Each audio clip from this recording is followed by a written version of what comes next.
I'm going to turn to Gayla and let her do her presentation, then we're going to handle a set of these questions that came rolling in. So Gayla, I'm going to switch some slides over for you so that you can begin your program. And Gayla, are you still on the line? Gayla, yes, welcome. thank you, Ray. Good morning from the Big Sky Country. I thought I would begin with just a couple of interesting notes and some quick slides about Montana to help others understand the vastness of the state and our particular situation. At over 93.1 million acres, we are the 4th largest state in the Union, but we are 44th in population with just under 1 million people. That works out to be about 6.8 persons per mile. About 2/3 of the land mass is in production agriculture, making it our #1 industry. Tourism is #2. We have 58 conservation districts in the state of Montana, generally running along county boundaries. When I was canvassing districts in preparation for this webinar, I selected districts from all corners of Montana and both sides of the Continental Divide. But it didn't seem to matter which district I spoke with. The message about local work groups had a common thread, and that is, in their current form, they are not particularly successful. What I have been able to glean is that many of the local work groups are not comprised of the participants that were originally imagined. This is not true in all cases, of course, but many groups consist only of conservation district supervisors and the NRCS staff. Sometimes NRCS simply discusses the issues with the supervisors during a regular district meeting, and that's just good enough.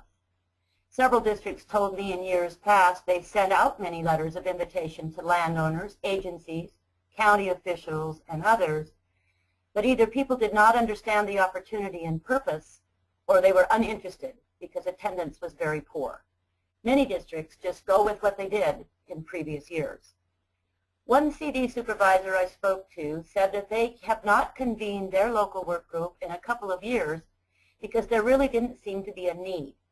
He said they never could get local producers to participate because of time constraints. The biggest problem, he felt, was that NRCS already had everything completed before the district even convened the meeting. Another supervisor told me they just wait until the district conservationist tells them what the EQIP applications are, and then during their regular board meeting, they follow NRCS's lead and write the criteria to match the applications. On the west side of the state, one very active district told me that EQIPs really didn't fit the needs of their landowners. They don't convene their group any longer because they don't see the point. They said in principle, the local work group looked good on paper, but actual real-time application was impractical. In talking to one of the larger, more active districts in Montana, I learned that they felt their local work group was working well, primarily because they only meet when they need to, and not every year. They have about 25 to 30 people with a wide diversity of interests that attend. They experience robust, productive discussions and feel as though they are influential and make good decisions. However, they felt there were 2 significant issues that need to be addressed. First, they felt that somehow NRCS needs to ask the districts to convene the local work group much sooner than is currently being done. From a district standpoint, it is very difficult to plan a local work group meeting that will have good attendance in a week's time. Since districts only meet once per month, the more time to prepare, the better, but at least 2 months' notice would make it much more achievable to have a good, productive meeting. On a related note, NRCS field staff should assist and encourage the district's efforts and refrain from doing their work for them. The second suggestion for revitalizing the local work groups I found particularly interesting. Several districts felt that the local work group needs more to do, more decisions to make, more responsibility, a better, more clear reason to convene, perhaps more input into NRCS's work plan and priorities. One person told me they need more money to fiddle with. The local work group needs to be valued more so they have a significant reason to function. Another district said that if they could point to one positive aspect of the local work group, it would be that it keeps the lines of communication between agencies open. However, they also noted that the restrictions of the programs and the requirements of NRCS seem to diminish the work group's effectiveness and influence to a point that they really no longer see a need to convene their group. Therefore, it is reasonable to consider that the program restrictions and NRCS requirements need to be addressed, and it might be appropriate for the state conservation agencies and NRCS should provide more, different, or better training for district officials so they might understand the role and potential of the local work group. Last year in my district, the Cascade Conservation District, we convened 2 meetings. Because we thought the more people involved, the more ideas and a broader picture could be expected. So we invited over 80 individuals from agencies, county government, ag industry, and many landowners. Disappointingly, only 22 attended, but half of them were producers.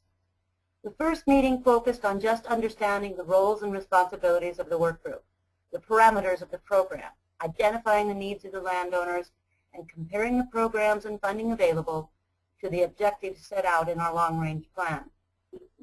During the second meeting, which was held about 3 weeks later, we used the notes from the first meeting and selected the top priority as identified by the landowners and our work plan. Then we crafted rating criteria which we thought would focus the funding into a specific watershed. The process worked fairly well, though I would have preferred more producer input. For Cascade CD, clearly holding 2 meetings seemed key to really providing the focus and input NRCS sought. Also, Cascade CD has a well-written, closely followed work plan, a particularly well-engaged, active, and creative board, and a district conservationist that truly believes in the value of our partnership. In conclusion, it would appear that the common thread in Montana is that many of the local work groups no longer have the purpose, effectiveness, or influence that they were intended to have, partially because the districts may not fully understand their role, but also it would seem that the restrictions of the programs, shortages in the budget, and NRCS influence are dictating the way forward. In order to revitalize the local work groups, districts have to be truly engaged in the process through better understanding of the purpose of the work group. They need to engage in a planning process throughout the year so that they know what the important issues are and can be ready at a moment's notice to try to directly put funding, as well as other funding opportunities that arise. Rather than NRCS programs being the driver, the district should be the tool to accomplish local goals.